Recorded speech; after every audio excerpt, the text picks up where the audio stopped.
My name is Leona Louise Cooper Baker. I was born December the 26th, 1936.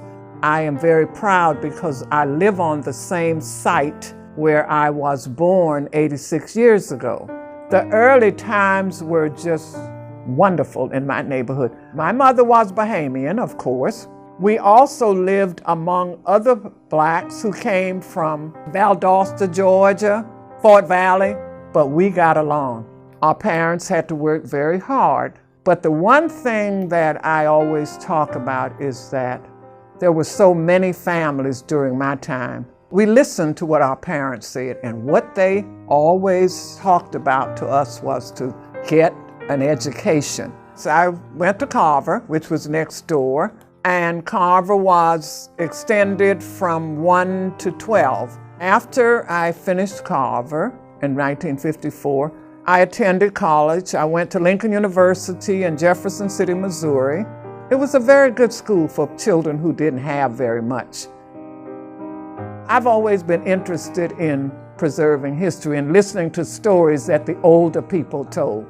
So I guess that was one of my talents. I don't know what I can call it, but I enjoyed that through the years. I was recognized in the celebration of the 50th anniversary of the Bahamas because of all of the contributions I've made in the community.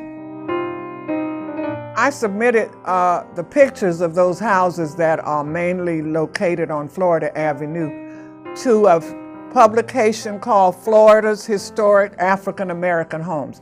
And I thought it was really important that they highlighted too because of the structure of them.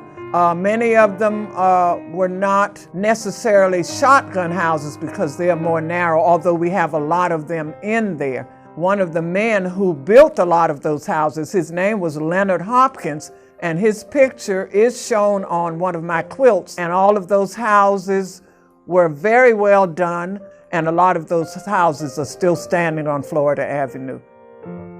I was inducted into the Hall of Fame because I've been very active in and around the community. I tried to do what I could do to help preserve the history of my community. And I hope the storytelling will continue so that some people will take it upon themselves to continue to do what I have done in trying to preserve the history of my community.